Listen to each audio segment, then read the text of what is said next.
नमस्कार दोस्तों, मैं हूं राणा प्रताप रॉय, आपका दोस्त। दोस्तों एक बार फिर से स्वागत है आप सबका मेरे यूट्यूब चैनल पर, जिसका नाम है health and beauty tips by Rana Pratap Roy, यानी कि मैं। दोस्तों आज मैं आपको बताऊंगा ग्रिलिंग टस सिरप के बारे में। ग्रिलिंग टस जो सिरप है ये बहुत ही पुराना और बहुत ही विश्वसनीय खांसी का सिरप है। इसका इस्तेमाल सूखी और बलगम वाली खांसी दोनों ही में इस्तेमाल किया जा सकता है। यानी कि कई बार जब हमको पता नहीं चलता है कि हमें कैसी खांसी है, सूखी खांसी है लेकिन बहुत ज़्यादा खांसने के बाद में थोड़ा बलगम निकलता है, पता नहीं चलता है कि सूखी खांसी है कि बलगम सूख गया है, बलगम जकड़ गया है, इसी वजह से ज़्यादा खांसी आ रही है।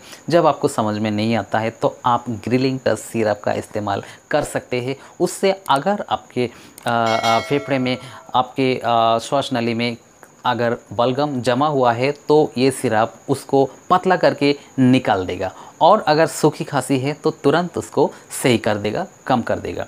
देखिए दोस्तों, इसका इतना ज़्यादा इफ़ेक्टिव होने का कारण क्या है, इसमें क्या क्या ऐसे इंग्रेडिएंट्स पाए जाते हैं, क्या कंटेंट इसके अंदर है, कौन कौन से सॉल्ट इसके अंदर दिए गए हैं जिसकी वजह से ये इतना ज़्यादा पावरफुल है, इतना ज़्यादा इफ़ेक्टिव है। देखिए इसके अंदर पाया जाता है अमोनियम क्लोराइड, और साथ साथ है डेक्स्ट्रोमेथोर्फेन हाइड्रोब्रोमाइड और क्लोरफेनिरामाइन मेलिएट और गुआइफेनेसिन। ये Franco Indian pharmaceuticals private limited का एक प्रोडक्ट है, और फ्रैंको इंडियन फार्मास्यूटिकल्स ये बहुत ही अच्छा क्वालिटी प्रोडक्ट बनाती है। इसका सारे प्रोडक्ट जो है बहुत ही ज़्यादा प्रभावशाली होते हैं, और बहुत पुराना ब्रांड है, और बहुत समय से ये मार्केट में बने हुए हैं। विश्वास है लोगों का इस पर, क्योंकि इसका फ़ायदा होता है। दोस्तों इस सिरप का इस्तेमाल जो वयस्क लोग हैं उनको 10 ml दवाई सुबह दोपहर शाम 3 टाइम लेना चाहिए। इसको बिना पानी के लिया जाना चाहिए। जब आपने खाना खा लिया है तो उसके बाद आप 10 ml दवाई ले लीजिए कुछ ही देर में, और लेने के बाद में 10 से 15 मिनट तक आपको पानी नहीं पीना है। उसके बाद अगर आपको पानी पीना है तो गुनगुना पानी पी सकते हैं, उससे आपको ज़्यादा से ज़्यादा फ़ायदा होगा। और अगर पानी के साथ में मिला के आपको अगर पीना है तो आप गर्म पानी के साथ में मिला के आप उसको पी सकते हैं। अगर इसका इस्तेमाल 5 से लेके 10 साल तक के बच्चों के लिए करना है तो 5 से 7 ml दवाई कर सकते हैं, या 8 ml दवाई सुबह दोपहर शाम 3 टाइम तक कर सकते हैं। और वयस्क या बुजुर्गों के लिए अगर आपको करना है तो 10 ml दवाई ही इसका इस्तेमाल करना है आपको, या डॉक्टर की परामर्श से इसका इस्तेमाल करना चाहिए। जो ड्राइवर लोग होते हैं, या ब्रेस्ट फीडिंग मदर होती है, या फिर जो जिनको निगाह का काम है, बहुत ज़्यादा नज़र का काम है, तो उन लोगों को इसका इस्तेमाल करने से पहले डॉक्टर की सलाह लेकर के इसको इस्तेमाल करना चाहिए। डॉक्टर ही इसका सही डोज आपको बता सकते हैं, और उन लोगों को इसलिए इसका इस्तेमाल कम करना चाहिए क्योंकि उनका ज़रा सा भी उनको नींद आती है, या नज़र जैसा ही थोड़ा ध्यान भटकेगा उनका, तो उनको नुकसान पड़ सकता है, किसी भी प्रकार का दुर्घटना का शिकार हो सकते हैं, सामना करना पड़ सकता है आपको। तो इसलिए आपको इसका इस्तेमाल करने से पहले डॉक्टर की सलाह लेना बहुत ही ज़्यादा आवश्यक है।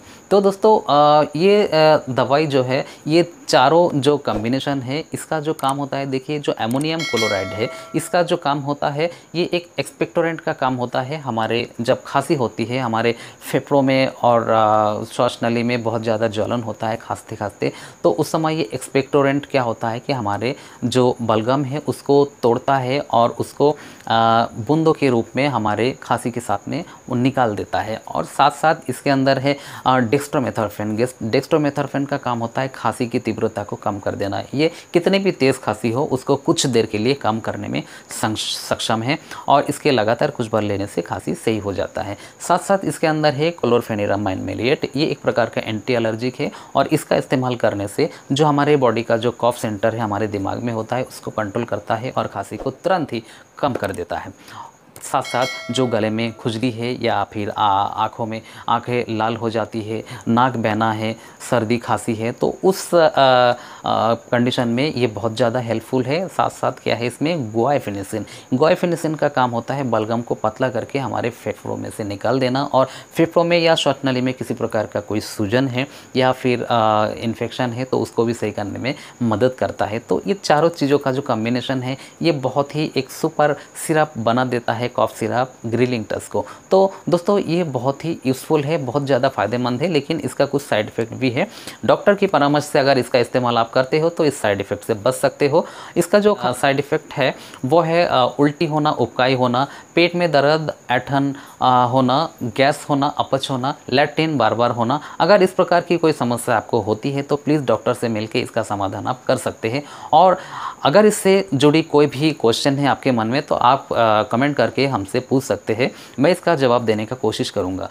तो दोस्तों मैं समझता हूँ कि जो मैंने जानकारी संक्षेप में ग्रिलिंग टच सिरप के बारे में दी है आपको, वो आपको ज़रूर अच्छी लगी होगी। और ज़रा सा भी हेल्पफुल अगर आपको ये लगा है तो वीडियो को लाइक कर देना, शेयर कर देना दोस्तों में। और अभी तक हमारे चैनल को सब्सक्राइब नहीं किया है तो प्लीज़ सब्सक्राइब कर लेना और बेल आइकन को प्रेस कर लेना और प्लीज़ ऑल पे प्रेस करना ताकि इस प्रकार के वीडियो का नोटिफिकेशन सबसे पहले आप तक पहुँच सके। तो दोस्तों इसी कामना के साथ कि आप सभी स्वस्थ रहिए, सुरक्षित रहिए। जय हिंद, जय भारत।